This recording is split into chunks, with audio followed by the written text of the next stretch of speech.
요한복음 4장 39절에서 45절의 말씀을 가지고 더욱더 신실한 믿음으로라는 제목으로 하나님의 말씀 같이 묵상하기 원합니다. 우리 말씀을 시작하기 전에 저희 교회 한 성도님께서 저에게 보내주신 어떤 동영상이 하나가 있습니다.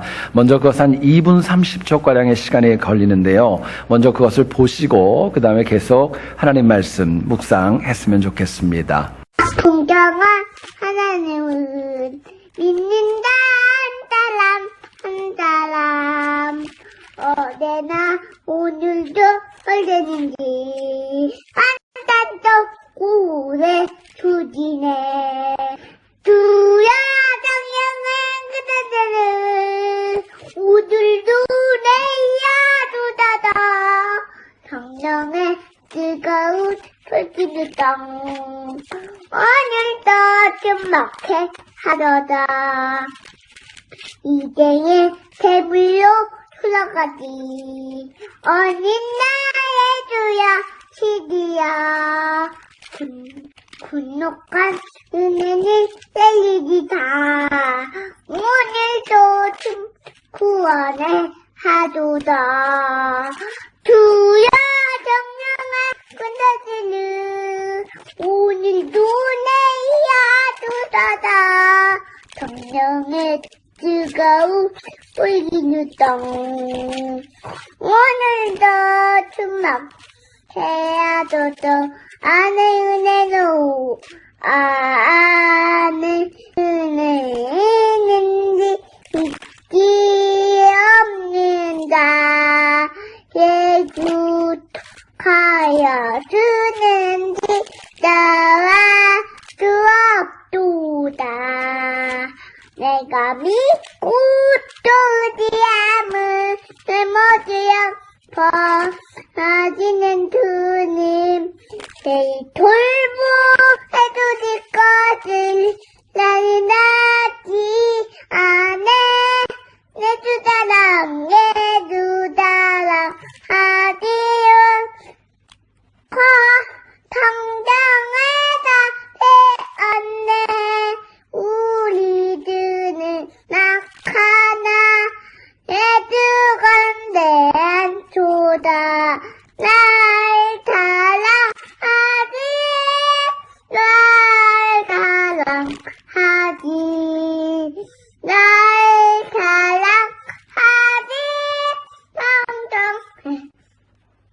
떠있네 내가 아마 여기에 있는 분들 가운데 이 동영상을 보신 분도 분명히 있을 겁니다. 여러분께서는 이 어린이가 찬양하는 모습을 보시고 어떤 생각이 드십니까? 영상을 보셔서 아시겠지만 이 아이가 직접 찬송가의 내용을 다 보고 읽고 찬양하는 거 아닙니다. 어쩌면 그 부모님 또는 조부모님께서 찬송하는 것을 너무너무 많이 들어가지고 이것을 듣고 또 들으면서 외워가지고 이렇게 찬양하고 있다는 것 아마 눈치채셨을지도 모르겠어요. 저는 이 동영상을 보고 참 여러 번 많이 봤습니다. 그리고 제가 설교를 준비하면서 이런 마음의 생각이 들었어요. 이 아이의 조부모님 또는 부모님이 얼마나 간절히 하나님을 찬양했을까? 뿐만 아니라 얼마나 하나님을 간절히 제대로 믿으려고 노력하고 또 노력했을까 생각하게 되었습니다. 여러분, 오늘날 현대 신앙인의 문제가 있습니다. 교회에는 나오지만 더 잘 믿으려는 생각 별로 없습니다. 더 신실하려고 노력하는 모습도 많이 사라지고 있는 것이 오늘의 모습입니다. 그냥 교회에 나오고 내 만족과 의로움을 위해서 신앙생활을 할 때가 적지 않은 것입니다. 그런데요, 사무엘상 2장 30절을 보면 하나님께서 이렇게 말씀하십니다. 나를 존중히 여기는 자를 내가 존중히 여기고 나를 멸시하는 자를 내가 경멸하리라 말씀하십니다. 우리가 하나님을 더 잘 믿고 신실하려 하면 할수록 더 큰 하나님의 은혜가 있다고 저희들에게 말씀합니다. 여러분, 그렇기 때문에 주의 백성은요, 시간이 가면 갈수록 믿음의 경륜이 깊어지면 깊어질수록 하나님을 향한 신실함과 하나님을 향한 믿음이 더 깊어져야 되고 더 온전하게 성장해야 마땅한 것입니다. 오늘 본문의 내용을 보면 예수님께서 사마리아를 떠나 갈릴리로 가십니다. 그런데 여기에 등장하는 사마리아 땅과 갈릴리 이 두 지역의 믿음이 너무나도 많이 달랐습니다. 한쪽은 정말 잘 믿어보려고 노력을 많이 하였고, 또 다른 한쪽은 주님이 왔음에도 불구하고 그분을 높이려는 그런 모습 전혀 없었던 것입니다. 달리 표현하면 이렇습니다. 한쪽은 더 주님을 만나고 나서 신실하고 믿음이 더 좋아졌는데, 또 다른 한쪽은요, 그냥 습관적인 믿음만을 반복했던 것입니다. 하나님이 오늘 이 본문을 통하여 저희들에게 주시는 귀한 메시지가 있습니다. 오늘 살아가는 우리가 갈릴리 사람들이 아니라 사마리아 사람들처럼 더 믿음이 굳건해지고 더 신실해지기를 원하시는 것입니다. 여러분, 오늘 본문을 통하여서 우리가 우리의 삶과 우리의 신앙이 어떻게 하면 더욱더 신실해지고 어떻게 하면 더 깊어질 수 있을까, 본문이 주는 메시지를 같이 한번 나누어 보기를 소원합니다. 첫 번째로 생각할 것은요, 우리가 더욱더 신실한 믿음으로 살아가려면 내 삶에 간증과 체험이 많아지셔야 됩니다. 내 삶에 하나님을 만난 간증, 하나님을 체험한 그런 능력들이 더 많아지면 많아질수록 우리의 믿음은 더욱더 견고해질 수 있는 겁니다. 39절을 한번 보시죠. 여자의 말이 내가 행한 모든 것을 그가 내게 말하였다라고 말씀합니다. 이 사마리아 여인, 삶의 질곡이 참 많았던 여인이었습니다. 그렇기 때문에 누구에게도 자신의 아프고 힘들고 어려웠던 과거, 또 눈물 나는 그런 아픈 사정들 말하고 싶지 않았습니다. 그런데 예수님께서 그 여인과 대화하면서 그 여인이 뭐로 인하여 아파하고 뭘로 힘들어하고 눈물 흘리는지 다 아셨고요, 궁금한 것들을 풀어주셨을 뿐만이 아니라 그 여인을 사랑과 은혜로 치유해 주십니다. 그래서 이 여인이 사마리아 사람들을 만나서 이야기하는 내용을 보면 허구의 이야기, 없었던 이야기가 아니라 본인이 직접 주님과 만나고 체험했던 간증을 이야기하고 있는 것입니다. 또 42절을 여러분 한번 보시기 원합니다. 그 여자에게 말하되 이제 우리가 믿는 것은 내 말로 인함이 아니니 이는 우리가 친히 듣고 그가 참으로 세상에 구주 되신 줄 알미라 하였더라 말씀합니다. 사마리아인들 예수님과 오래 있지 않았습니다. 불과 이틀의 시간을 같이 있었지만 예수님께서 주시는 말씀을 들었고 거기에 대한 은혜가 있었고, 더 나아가서는 주님을 정말 구주로 인정하는 지경까지도 성장하고 발전합니다. 여러분, 이처럼 사마리아인들이 고백한 내용을 가만히 보면은요, 그냥 고백이 아니었어요. 주님을 만난 다음에 정말 믿음으로 고백하는 간증이었고 놀라운 영적 체험이었던 것입니다. 여러분, 믿음이 더 깊어져야 된다고 말합니다. 근데 이 믿음은요, 성령의 은사라고 성경이 이야기합니다. 성령께서 개입하지 아니하시면 믿음 가질 수 없다는 거예요. 더 나아가서는 이 믿음은 내가 인간적인 힘과 결단으로 얻을 수 있는 것이 아니라 오직 하나님께서 강권적으로 우리를 만나주시고 우리에게 허락해 주셔야만이 우리가 믿음을 가지고 이 땅을 살아갈 수 있는 것입니다. 결국 하나님을 직접 만난 간증과 체험이 부족하고 연약한 우리의 믿음을 더 신실하게 만들어주는 힘으로 작용합니다. 그런데요, 현대 신앙인의 문제가 있습니다. 신앙생활을 합니다. 그런데 사마리아 여인이나 사마리아 사람들과 같은 간증과 체험이 별로 없습니다. 오랜 동안 신앙생활을 하긴 했는데도 불구하고 하나님이 내 삶 가운데 어떻게 역사하셨고 그분이 나에게 무슨 은혜를 주셨고 내 인생과 내 자녀들을 키우는데 무엇을 허락해 주셨는지에 관한 분명하고 누구에게나 증거할 만한 간증거리들이 많이 줄어가고 있다는 사실입니다. 자, 그렇다면 우리가 간증과 체험을 얻기 위해서 더 신실한 믿음을 가지려면 어떻게 해야 할까요? 우리가 간증과 체험을 얻기 위해서 더 신실한 믿음으로 성장하기 위해서 무엇이 필요할까 묻게 됩니다. 본문은 저희들에게 이렇게 얘기를 합니다. 간증과 체험을 얻으려면요, 하나님을 향하여 간접적인 그런 믿음이 아니라 그분을 만난 직접적인 인격적인 만남이 있어야 된다고 저희들에게 말씀합니다. 간접은 능력 없는 거예요. 직접적인 만남이 힘과 능력이 있다고 말씀합니다. 여러분, 오늘 본문을 보면은요, 갈릴리 사람들이 예수님을 영접하긴 했지만 주님을 높이지 않은 이유가 있었습니다. 어떤 명절인지는 모르겠어요. 근데 주님이 임했던 명절에 예루살렘에서 주님이 행하시는 것을 눈으로 그냥 보고 말았던 것입니다. 그런데 사마리아 여인의 특징이 있습니다. 예수님과 1대1로 만났어요. 그분과 대화했습니다. 직접적인 메시지를 들었습니다. 은혜를 입게 되었던 거예요. 인격적인 만남이 있었던 겁니다. 사마리아 사람들이요, 이틀이라는 시간이 길다면 길고 짧다면 짧을 수 있어요. 근데 그 기간 동안에도 주님과 직접적으로 만났고 은혜를 받았고 대화했고 많은 치유와 은혜를 체험할 수 있었던 것입니다. 여러분, 간증과 체험은, 하나님과 만나는 간증과 체험은 멀리 있는 간접적인 은혜를 통해 받는 거 아닙니다. 하나님 만나는 체험은요, 그분과 가까이 직접적인 은혜를 통해 내가 받을 수 있는 하나님의 은혜입니다. 여러분, 구약의 율법을 보시면은요, 그런 내용이 나옵니다. 부자지간이라 할지라도요, 그 믿음이 서로 간에 영향력이 없다는 거예요. 아버지의 죄가 아들에게 영향을 줄 수 없고, 아들의 죄가 아버지에게 영향을 줄 수 없다고 이야기를 합니다. 이것을 적용하면 믿음은 누군가를 세우고 살리는 능력은 분명히 있습니다. 그런데요, 믿음은 철저하게 개인적이라는 것입니다. 철저하게 개인적이에요. 아무리 내 배우자가 신실하게 믿어도, 내 자녀와 내 부모님이 신실하게 믿어도 천국은 내 믿음으로 가는 것입니다. 내가 하나님 만나고 나서 그 믿음 가지고 가는 것, 그게 하나님의 가르침이에요. 또 세상에서 아무리 패역하고 강팍한 영혼이라 할지라도 하나님을 직접적으로 만나면은요, 바뀔 수밖에 없는 것입니다. 하나님 만나면 바뀌는 거예요. 안 바뀌면은요, 하나님 못 만난 것입니다. 더 나아가서는요, 하나님 말씀이 죄악된 인간의 그 무엇도 다 은혜로 녹이는 권능과 힘이 있기 때문에 그렇습니다. 이 시간에 한번 자신에게 물어보세요. 정말 마음속에 깊은 질문을 한번 던져보기 원합니다. 여러분들은 하나님과의 1대1의 만남의 체험이 있으십니까? 정말 주님과 인격적으로 만나서 그 은혜를 누리고 지금도 가지고 있습니까? 내가 정말 주님 앞에 나와서 하나님을 사랑한다고 얘기를 하고 십자가의 보혈의 그 은혜가 남의 이야기가 아니라 내 가슴에 구구절절히 다가오고 있습니까?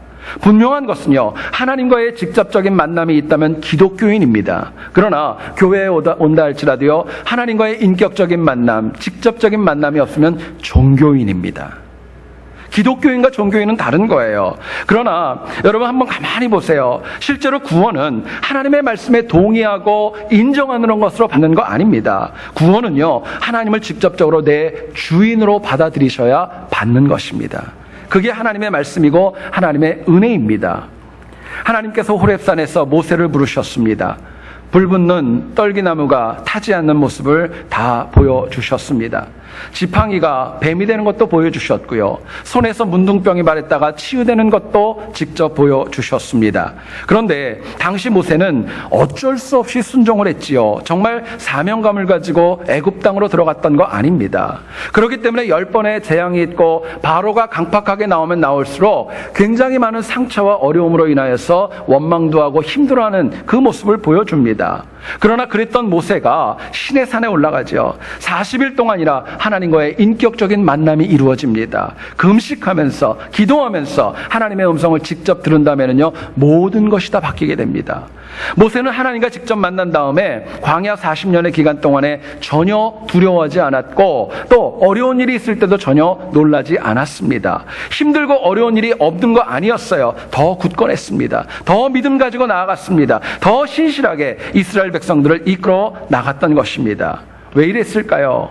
모세가 좀 더 경륜이 붙고 경험이 있어지고 체력적으로 더 건강해졌기 때문에 그렇다? 그렇지 않습니다. 가장 근본적인 원인이 있다면 모세의 능력과 담대함은 철저하게 인격적으로 그리고 직접적으로 하나님과의 만남 때문에 이 일을 할 수 있었던 것입니다. 저희들이 계시록을 최근에 공부하고 있는데요, 3장 20절에 보면 이런 말씀이 나옵니다. 볼지어다 내가 문 밖에 서서 두드리노니 누구든지 내 음성을 듣고 문을 열면 내가 그에게로 들어가 그와 함께 더불어 먹고 그는 나와 더불어 먹으리라 말씀하십니다. 성경은 하나님께서 우리와 멀리 있다고 얘기하지 않습니다. 가까이 있다고 말씀합니다.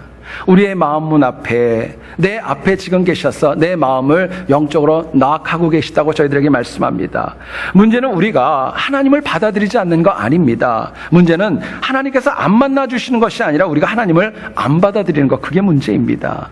여러분, 실제로 하나님께서 내 마음의 문을 두드리신다는 건요, 지금도 내 앞에 있다는 거예요. 나를 만나기를 원하신다는 것입니다. 나를 치유해 주기를 원하는 마음이 주님께 있는 거예요. 사역을 하고 목회를 하면서 우리 교인들을 참 많이 만납니다. 당연히 제가 만나는 분들은 다 이민자들입니다. 이민자분들을 만나서 얘기할 때마다 요즘 사는 게 어떠세요? 물어보면은요, 괜찮습니다, 좋습니다 이야기하는 분보다 대부분 다 얘기하세요. 힘들다고, 어렵다고, 그리고 또 어떤 말 많이 쓸까요? 죽겠다고. 너무너무 힘들어 죽겠다고. 그 말들을 참 많이 씁니다. 여러분, 이민자라면 누구에게나 말 못할 어려움과 아픔과 고민이 다 있습니다.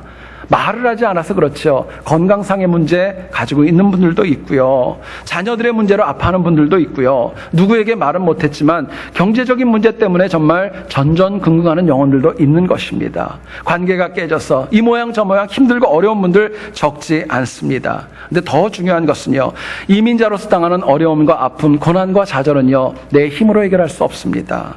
내 주변에 있는 사람도 해결해 줄 수 없는 거예요. 하나님만 해결할 수 있는 것입니다. 오직 하나님을 인격적으로 만나는 간증과 체험이 있어야 이 험한 이민 생활을 우리가 힘있고 능력 있게 이겨나갈 수 있는 것입니다. 결국 이민자인 우리가 이전보다 더 잘 믿고 더 신실하려면요, 말로 표현할 수 없는 하나님의 은혜, 믿음이 주는 그 능력을 저희들이 바르게 캐치하고 놓치지 않는 지혜가 필요한 것입니다. 역사를 보면은요, 13세기에 마르코 폴로가 17년 동안이나 중국에서 생활을 하고 유럽으로 돌아가가지고 썼던 유명한 책이 있습니다. 아실 거예요. 동방견문록이라는 책이었어요. 여러분, 당시 사람들은요, 마르코 폴로의 이야기를 전혀 믿으려고 하지 않았습니다. 그건 거짓말이라는 거예요. 있을 수 없다는 것입니다. 이유가 있다면 당시 유럽 사람들은요, 중국의 찬란한 문화에 관해서 전혀 인지하는 것이 없었고 체험도 못했고 보지 못했기 때문이었어요. 그런데 그럴 때마다 사람들의 비판이 많아지면 많아질수록 마르코 폴로는 더 자신 있게 이야기했습니다. 아닙니다. 내가 쓴 것은 그들의 문화를 절반도 표현하지 못했습니다. 정말 내가 제대로 쓴다면 절대로 쓸 수 없다는 거예요. 여러분, 저는 그 이야기를 들으면서 그런 생각을 해봤습니다. 하나님께서 우리에게 주신 믿음의 능력이 있습니다. 하나님이 주신 우리에게 주신 은혜가 있어요. 어떻게 인간이 하나님을 직접 만난 그 황홀하고 놀라운 체험을 말로 표현할 수 있겠어요? 이걸 어떻게 표현할 수 있겠어요? 어떻게 글로 표현할 수 있겠습니까? 여러분, 그렇기 때문에 우리 신앙은 절대로 정체되지 말고 더욱더 신실해지고 깊어져야 마땅한 것입니다. 여러분, 이걸 위해서요, 날마다 내가 하나님을 얼마나 제대로 믿고 있는가, 내가 얼마나 하나님 앞에 바른 믿음을 가지고 신실하게 가는가, 날마다 확인하고 확인하는 지혜가 필요합니다. 여러분, 현대 신앙인의 가장 큰 문제가 있어요. 누구나가 다 그런 마음이 있습니다. 나는 잘 믿고 있다고 착각합니다. 내 믿음은 좋다고 생각하고, 나는 의롭다고 생각하고, 내가 그래도 누구보다는 좀 더 낫다고 생각하는 그 마음이 너무나도 많이 있기 때문에 내 신앙을 점검하지 않습니다. 매일같이 다람쥐 쳇바퀴 돌듯이 피상적으로 겉으로만 흘러가는 신앙생활로 넘어지고 또 아파하게 되는 경우가 너무나도 많이 있는 것입니다. 어떤 두 친구가 있었어요. 한 친구가 불교 신자였던 친구를 전도를 했습니다. 그리고 교회에 왔어요. 어느 정도 기간 동안에 함께 신앙생활을 했습니다. 이 전도했던 친구가 전도된 친구에게 물어봤어요. 네가 어느 정도 교회를 나왔는데 네 생각에 보니까 예수님하고 부처하고의 차이점이 뭐라고 생각을 하니? 그리고 물어봤습니다. 제가 물어볼게요. 여러분들, 예수님하고 부처하고의 가장 큰 차이가 뭐라고 생각하십니까? 뭐가 다르다고 생각하세요? 그랬더니 그 전도된 친구가 한참을 생각하다가 한마디 툭 하더랍니다. 글쎄, 헤어스타일의 차이가 아닐까? 헤어스타일의 차이가 아닐까 얘기하더래요. 여러분, 겉으로 보이는 게 다가 아니죠. 피상적인 것은 바른 거 아닙니다. 하나님과 직접적인 만남이 없는 겉으로 드러난 피상적인 것, 아무런 능력 없다는 것입니다. 여러분, 직접적인 만남은요, 내 삶의 현장에서 하나님을 하나님으로 인정하는 것입니다. 내가 하는 모든 사역들이 하나님이 주신 것입니다. 모든 것을 할 때마다 하나님께 묻고 하나님의 뜻을 확인한 다음에 하는 것, 그게 직접적인 만남의 기초에 있는 것입니다. 여러분, 저는 여러분 모두가 다 하나님과의 인격적인 만남이 있기를 축원합니다. 더 깊어진 믿음으로, 더 신실한 믿음으로 이 패역한 세상에서 날마다 승리할 수 있기를 다시 한번 주의 이름으로 축원드립니다.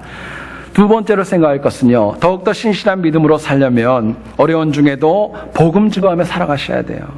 복음을 증거하며 살아갈 때 우리의 믿음이 더욱더 깊어지고 더 온전해질 수 있다고 말씀을 합니다. 오늘 본문을 여러분 보시고 좀 따라와 주세요. 39절입니다. 39절을 보세요. 여기 보면은요, 여자의 말이 내게 증언하였다라고 말씀하죠. 그리고 42절을 한번 보세요. 사마리아인들이 그 여자에게 말하되 말씀합니다. 한 번 더 봅니다. 44절입니다. 예수님께서 갈릴리인들에게 친히 증언하시기를 하고 말씀해요. 여러분, 3절에서 쓰인 공통된 단어들이 있습니다. 증언하였다, 말하였다, 또 증언하였다라고 이야기합니다. 공통점이 있다면 하나님의 말씀, 하나님의 은혜, 하나님의 복음을요, 누군가에게 전하고 증거했다는 것을 저희들에게 보여줍니다. 여러분, 우리가 더 신실한 믿음, 하나님 마음에 합한 믿음을 가지기 위해서 꼭 해야 될 것이 있습니다. 복음 증거하는 것입니다. 하나님 모르는 영혼들에게 예수 그리스도를 증거하는 것, 그게 너무나도 중요하고 그것을 통하여 우리의 믿음이 신실해지는 거예요. 여러분, 본문을 보면은요, 사실 참 쉽지 않았어요. 사마리아 여인도 쉽지 않았고 사마리아 사람들도 쉽지 않았고 예수님도 쉽지 않았습니다. 그럼에도 불구하고 하나님의 말씀을 가지고 증거하는 전도의 사역 멈추지 않았던 겁니다.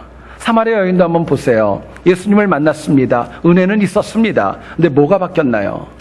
지금 삶에 어려움 당하는 거 똑같이 남아 있었어요. 사마리아 사람들은 어땠습니까? 여전히 주님을 만나서 이틀 동안 은혜는 받았지만 여전히 유대인들은 그들을 인정하지 않았고 또 부인하는 그런 상태였습니다. 예수님도 갈릴리 출신이었어요. 근데 그 지역에 가서 말씀을 전할 때 존경도 못 받고 박해받고 외면당하는 모습으로 어려움을 당했던 것입니다. 여러분, 이처럼 가만히 한번 보세요. 공생애를 행하셨던 주님도, 이 땅을 사는 누구도, 모든 사람들 다 고난과 어려움과 좌절과 낙담이 있을 수 있다는 것입니다. 어려움이 있을 수 있다는 거예요. 여러분들 한번 물어보세요. 어떤 어려움이 있나? 다 있는 겁니다. 없다고 할 수 없겠죠. 어떤 교회에서 사모님께서 주일날 집에 귀가하시자마자 소파에 털썩 주저앉으시면서 이야기합니다. 너무너무 힘들다고, 너무너무 피곤하다고 이야기를 했어요. 그러자 목사님께서 사모님에게 얘기를 합니다. 나는 오늘은 물론이고 한 주 동안에 내가 설교를 몇 번을 했는데 피곤하다고 이야기를 하느냐, 좀 책망조로 이야기를 했습니다. 무슨 얘기냐면요, 사실은 내가 더 힘든데 뭐가 힘들다고 엄살 부리냐, 그러고 얘기를 했던 겁니다. 그러자 사모님께서 목사님에게 그렇게 얘기하시더랍니다. 한 주 동안에 그 모든 설교를 듣는 게 얼마나 어려운 줄 아냐고, 그 설교 한 번도 빠지지 않고 다 앉아있다는 거, 그게 얼마나 힘든 줄 아냐고, 그럼 물어보더랍니다. 여러분, 참고로 저희 집 얘기는 아닙니다. 우리 집 얘기는 아니에요. 근데 그런 어려움들이 있는 거예요. 여러분 보세요. 패역한 세상을 사랑하는 사람은 누구나 나름대로의 어려움과 아픔과 고난과 눈물이 있습니다. 그러나 그럼에도 불구하고 더 잘 믿고 더 신실하려면요, 하나님 증거하셔야 돼요. 복음을 전하셔야 됩니다. 이유가 있다면 복음을 전하는 과정 가운데 누군가를 살리는 것이 아니라 사실은 내가 살아나기 때문에 그렇습니다. 자, 그렇다면요, 우리가 어려운 중에도 복음을 증거하며 더 신실한 믿음을 가지려면 어떻게 해야 될까요? 힘들고 어렵지만 정말 복음을 전하면서 내가 더 믿음이 깊어지려면 어떻게 해야 될까 묻게 됩니다. 본문은 저희들에게 이렇게 얘기를 합니다. 이전보다 더 주님을 사랑하는 것입니다. 내가 주님을 사랑할 때, 내가 그분을 진심으로 사랑할 때 그 복음 증거할 수밖에 없다는 이야기입니다. 여러분, 사마리아 사람들은 여인의 말을 듣고 주님 앞에 나왔습니다. 이틀 동안 좀 우리하고 같이 있어 달라는 거예요. 주님이 이 말에 응답을 했습니다. 그리고 같이 있으면서 사마리아 땅에는 많은 변화가 일어났습니다. 당시 사마리아 사람들이요, 예수님에게 와서 우리하고 좀 같이 있어 달라고 얘기할 때 어떤 투로 이야기했을까요? 경계하고 주님을 홀대하고 외면하고 무시하면서 얘기하지 않았을 것입니다. 조금이라도 더 가까이 하고 싶었고 사랑하고 존경하는 마음으로 주님에게 우리와 함께 있어달라 요청했을 것입니다.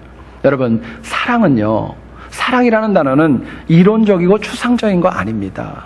사랑은요, 구체적인 단어입니다. 사랑이 나타나면 우리의 언행과 선택과 모든 것들이 다 바뀔 수밖에 없는 것이 사실 인간의 실존인 거예요. 여러분, 오늘날 문제가 있습니다. 입술로는 하나님을 사랑한다고 얘기하면서 실제로 내 삶을 보면 내 자신을 더 사랑해요. 세상을 더 사랑합니다. 내 주변에 있는 것들 더 많이 사랑하는 거예요. 그래서 오랫동안 신앙생활하고 직분이 있고 모태신앙이라고 얘기하고 있지만 평생 살아가면서 한 명도 전도하지 못하고 자기 믿음도 제대로 지키지 못하고 살아가는 경우가 적지 않은 것입니다. 여러분, 한 번뿐인 인생이 우리가 하나님의 사랑으로 산다는 거 고백하고 인정한다면요, 우리도 그 하나님의 사랑을 고백하고 가까이 하시면서 증거하는 지혜가 필요합니다. 사랑은요, 나타나셔야 됩니다. 지난 7월 7일이었어요. 저희 교회 어떤 성도가 제 방에 찾아오셔서 저하고 많은 대화를 나누고 또 기도하는 시간을 가졌습니다. 그분이 저에게 그런 얘기를 하시더라고요. 자녀들의 어려움이 있고 아픔이 있었는데 하나님의 은혜로 다 회복되어졌고 이제는 다 안정되게 이민자로 살아간다. 많은 이야기를 하시면서 마지막 부분에 저에게 그런 내용을 말씀하셨습니다. 기도 부탁을 하시는 거예요. 목사님, 제가 과거에는 하나님의 말씀을 음성을 직접 듣는 은혜가 있었는데 요즘은 그게 뜸하다는 거예요. 그 음성 다시 듣고 싶다는 것입니다. 하나님의 말씀과 하나님의 은혜를 사모하는 마음으로 저에게 중보 기도 요청을 했습니다. 그리고 기도하는 가운데 자신에게 하나님이 주신 메시지가 있었답니다. 먼저 회개하라고 말씀하시더래요. 마음에 있는 거, 잘못된 것들 먼저 내려놓고 깨끗하게 회개하라고 저희들에게 말씀을 그 영혼에게 주시더랍니다. 회개했대요. 근데도 마음속에 평안이 없고 하나님의 음성이 제대로 들리지 않더랍니다. 하나님이 다시 한번 메시지를 주시더랍니다. 마음에 감동을 주신 거예요. 뭐라고 주셨냐면은 내 마음과 삶 깊이 있는 옥합을 깨트려라. 내 마음에 있는, 내 삶 깊이 있는 옥합을 깨트려라. 그 말씀이 들리더랍니다. 그리고 마음속에 결단을 하고요, 저한테 오신 거예요. 그리고 쉽지 않은, 정말 어렵게 모으고 또 모았던 헌금을 저에게 주셨습니다. 7,000불이 넘었어요. 오늘 제가 그거 헌금을 했거든요, 교회에다가요. 여러분, 근데 제가 보니까 저한테 그런 얘기를 하시더라고요. 그거 꼭 교회를 위해서, 하나님의 선한 목적을 위해서 써달라고 그러면서 간곡하게 기도하고 저하고 제가 중보 기도해주고 은혜롭게 헤어졌던 기억이 있습니다. 여러분, 지난 2013년이었죠. 저희 교회가 창립 35주년 기념 예배를 1월 둘째 주에 드렸습니다. 창립 저희 교회 멤버들 가운데 한 권사님께서 얼바인에서 일부러 오셨습니다. 그리고 교회를 사랑하는 마음으로 그 현장에서 만불의 건축 헌금을 해 주셨습니다. 여러분, 오해하지 마세요. 제가 지금 여러분들에게 이 말씀을 드리는 것 헌금하라고 얘기하는 거 아닙니다. 헌금 강조하는 거 아니에요. 부담 주는 거 절대로 아닙니다. 여러분, 오늘 우리가 살아가는 이 시대는 황금 만능주의입니다. 돈이 힘입니다. 돈이 능력이고 돈이 생명인 이 시대를 살아갑니다. 그런데요, 그럼에도 불구하고 그런 시대를 살아가지만 입술로 하는 것이 아니라 삶과 행동으로 하나님의 사랑을 실천하는 영혼이 우리 교회에도 있고 우리 주변에도 있다는 거, 그거 말씀드리고 싶었던 거예요. 그게 목적입니다. 물론 여러분, 물질로 헌금하는 것, 이것만이 하나님의 사랑하는 거 아닙니다. 여러분, 예배 참석하는 것도 하나님 사랑하는 것이고요, 봉사하는 것도 그렇고 또 내가 헌신하는 것도 그렇고 찬양하는 것도 그렇고 모든 것들이 주님을 영광 돌리는 거 다 하나님 사랑하는 것입니다. 여러분, 그런데요, 그럼에도 불구하고 우리가 더 이민자로서 이 땅 가운데 살아가면서 반드시 붙잡아야 될 영적인 명제가 있습니다. 뭐냐면요, 마음을 다하고 힘을 다하고 뜻을 다하여서 내 하나님 여호와를 사랑하는 것입니다. 하나님을 사랑하는 거예요. 내 생명 되신 하나님을 더 많이 사랑하고 더 잘 믿어보려고 수고하고 또 수고하는 거, 그게 신앙생활이고요. 그래야 내 믿음이 더 신실해질 수 있는 것입니다. 여러분, 그렇게 하나님을 사랑하며 사는데 내 입술에 원망, 불평 있을 수 없겠죠. 내가 하나님 사랑하는데 누군가를 원망하고 불평하고 나누는 말 나올 수 없다는 것입니다. 요한복음을 보면은요, 누가복음을 보면 9장 54절에 이런 말씀이 나옵니다. 제자 야고보와 요한이 이를 보고 이르되, 주여, 우리가 불을 명하여 하늘로부터 내려 저들을 멸하라 하기를 원하시나이까 말씀합니다. 예수님께서 세베대의 두 아들이었던 야고보와 요한을 사마리아 땅에 보내게 되지요. 근데 사마리아 사람들이 예수님이 그 땅에 오신다고 얘기했는데 전혀 안 받아들인 것입니다. 영접하려고 하지 않았던 거예요. 화가 났던 이 두 사도가 주님 앞에 나와서 폭언을 하는 것입니다. 하늘에서 불이 내려서 그들을 살으라고 할까요? 말도 되지 않는 이야기를 했던 것입니다. 그런데 그렇게 얘기했던 영혼 중에 한 명이었던 사도 요한이 요한일서 4장 16절에 이렇게 얘기를 합니다. 하나님은 사랑이시니라. 이야기하는 거예요. 여러분 생각해 보세요. 사마리아 땅에서 화났을 때도요, 나름대로 하나님 사랑한 것입니다. 요한일서 4장 16절 말씀, 하나님은 사랑이시니라 이야기할 때도 요한은 하나님 사랑했던 것입니다. 그런데요, 진짜 하나님의 사랑은, 하나님 기뻐하시는 그 사랑이라는 것은 누군가를 세워주는 것입니다. 살리는 거예요. 구원해주는 것입니다. 복음을 증거하는 것이라고 저희들에게 말씀합니다. 여러분, 현대신앙인의 문제가 있습니다. 사랑이라는 이름으로 누군가를 책망하고 질책만 하려고 합니다. 자기는 하지 않아요. 자기에게는 그 엄격한 잣대 절대로 적용하지 않고 남한테만 그거 하라고 하는 것입니다. 목사기 때문에 해야 되고, 장로님이기 때문에 해야 되고, 권사님이기 때문에 해야 되고. 여러분, 그런 거 없는 거예요. 그런 게 어디 있습니까? 여러분, 사랑은요, 사랑 없이 비판하고 사랑 없이 누군가를 정죄하는 것은요, 하나님이 죄라고 얘기하십니다. 그거 하지 마셔야 돼요. 여러분, 미국의 유명한 신학자 가운데 리차드 니버라는 분이 있습니다. 그분이 이런 얘기를 했어요. 신앙인들이 예수 그리스도를 통하여 본받아야 될 삶의 모습 두 가지가 있다고 얘기를 합니다. 하나는 뭐냐면요, 절대적으로 하나님 사랑하는 거. 절대적으로 하나님 사랑하는 거, 이거 본받아야 되고, 두 번째로 본받아야 될 것은요, 내 이웃을 내 몸처럼 사랑하는 거. 그거 본받으라고 얘기하십니다. 여러분, 예수님께서는요, 언제나 사역하실 때마다 자기 원대로 하지 않으셨죠. 하나님의 원대로 하셨습니다. 또 주변에 있는 각종 병든 자들, 버림받은 자들까지도 깊게 하나님 사랑으로 그들을 섬기고 함께 하셨습니다. 여러분, 혹자는 그렇게 얘기할 거예요. 우리가 어떻게 하나님을 사랑하며 살아가야 될지 잘 모르겠다고, 구체적인 방법을 모르겠다고 이야기하는 분들도 있을지 모르겠습니다. 여러분, 하나님을 믿고 하나님 사랑하려면요, 우리의 마음에 꼭 필요한 게 있습니다. 뭐냐면요, 하나님은 언제나 옳다는 것입니다. 하나님의 말씀은 언제나 옳은 것입니다. 더 나아가서는요, 하나님께서 우리의 인생, 나는 잘 모르지만 최선의 방향으로 이끈다는 거, 그 믿음이 있으면 의심하지 않고 하나님 사랑할 수 있는 겁니다. 힘들고 어려워도 최선을 다해서 하나님과 이웃을 사랑하는 것, 그 복음을 증거하는 것, 그게 전도이고 복음 증거입니다. 여러분, 저는 여러분들이 한평생 이전보다 더 많이 하나님을 사랑하고, 더 주변 이웃을 사랑하고, 더 믿음이 신실해져서 하나님을 전하고 증거하며 승리하는 삶 될 수 있기를 다시 한번 주님의 이름으로 축원드립니다.